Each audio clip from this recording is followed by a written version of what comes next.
Water melon यानी तरबूज को एक पसंदीदा फल के तौर पे खाया जाता है, लेकिन आजकल तरबूज खाने की वजह से बहुत से लोग बीमार हो रहे हैं। उनको फूड पॉइजनिंग जैसे मसले मसाइल जैसे डायरिया, कैंसर जैसी शिकायत हो रही है। ऐसे बहुत से केसेस हॉस्पिटल में रिपोर्ट हो रहे हैं कि तरबूज खाने के बाद लोग बीमार पड़ रहे हैं।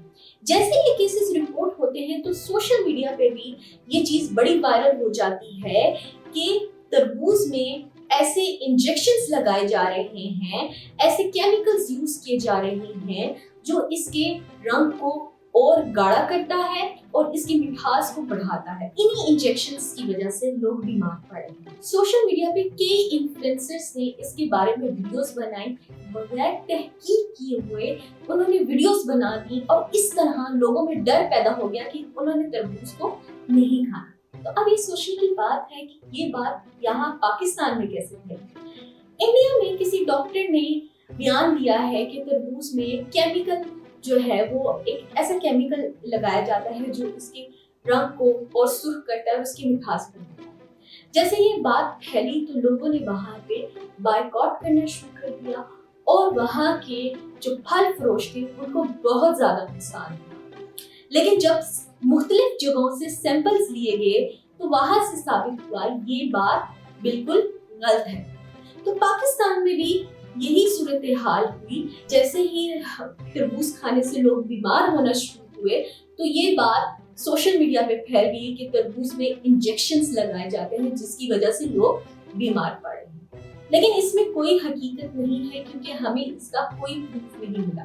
तो थोड़ा सा अगर हम फैक्ट्स की बात करें कि ऐसा क्यों नहीं है, वो इसीलिए कि अगर तरबूज में इंजेक्शन लगाया जा रहा है तो सोचने की बात है कि वो उसके जो रेड वाला पार्ट है उसको तो रेड कर रहा है, लेकिन जो उसका व्हाइट वाला पार्ट छिलका है उसमें कोई फर्क नहीं आ रहा। दूसरी चीज, तरबूज में एक नेचुरल केमिकल पाया जाता है जिसको लाइकोपीन कहते हैं।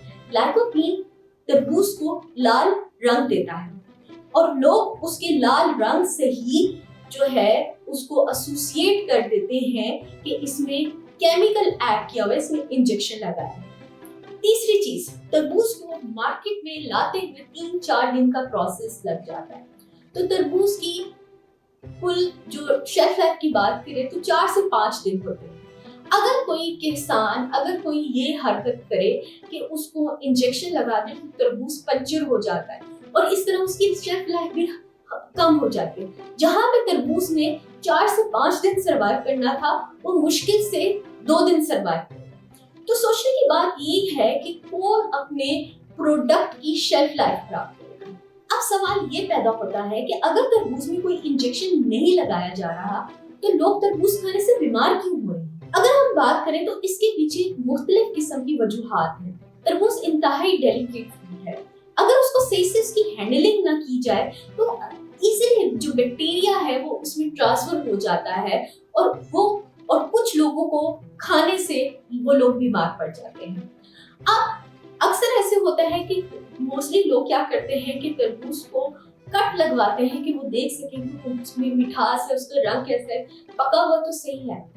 ये बहुत पॉसिबिलिटी है जो फल फरोश है उसके पास जो छुरी है वो साफ सुथरी नहीं है, वहां से जो जरासीम है वो छुरी से उस तरबूज में चले गए हैं और आपका तरबूज खराब हो गया है।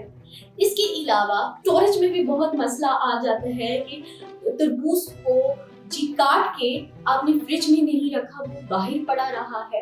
फिर अक्सर ऐसा होता है कि तरबूज जो है जब आप कट करते हैं उसमें से स्मेल आ रही होती है, उसमें मोल्ड फॉर्मेशन हो जाती है और उसका रंग भी बदल जाता है, लेकिन फिर भी वो खा लेते हैं। तो ये भी रीजन होती है कि जो आपका फल है वो खराब हो चुका है लेकिन फिर भी लोग उसको कंज्यूम कर लेते हैं और वो बीमार पड़ जाते हैं। तो अब बात ये आती है कि हमें ऐसा क्या करना चाहिए जिससे हम तरबूज खाने के बाद बीमार ना पड़े। सबसे पहले आपने तरबूज की हैंडलिंग और स्टोरेज का बहुत ख्याल रखना है। जब भी आप तरबूज को कट करें आपने देखना है कि जिस छुरी से आप तरबूज को कट कर रहे हैं वो साफ हो और जो कटिंग बोर्ड भी है वो भी साफ सुथरा हो। यही ना हो कुछ देर पहले आपने उसको मीट कट किया हो या कोई और फ्रूट कट किया हो, बगैर धोए आप तरबूज को काट लें। इस तरह बहुत चांस होता है कि आपका जो तरबूज है उसमें जो आपका बैक्टीरिया है वो ट्रांसफर हो जाए। इसके अलावा जैसे ही आप तरबूज कट करें तो कोशिश करें उसको जल्द से जल्द फ्रिज में रख दें, या तो उसी टाइम खा लें या जो बच गया तरबूज है उसको फ्रिज में रख दें, क्योंकि ज्यादा रूम टेम्परेचर में फिर वही चांस होते हैं कि तरबूज खराब हो जाता है और इस तरह बैक्टीरियल इन्फेक्शन हो जाता है। इसके अलावा जब भी आप तरबूज को कट करें उसको लाजमी उसको चेक करें कहीं आपके तरबूज में से स्मेल तो नहीं आ रही, वो देखने में तो ठीक है, कहीं उसमें मोल्ड फॉर्मेशन तो नहीं है। इन चीजों का ख्याल करके आप फूड पॉइजनिंग से बच सकते हैं और अपने तरबूज को, वाटरमेलन को, जो गर्मियों का एक पसंदीदा फल के तौर पे माना जाता है, आप इंजॉय कर सकते हैं। Thank you.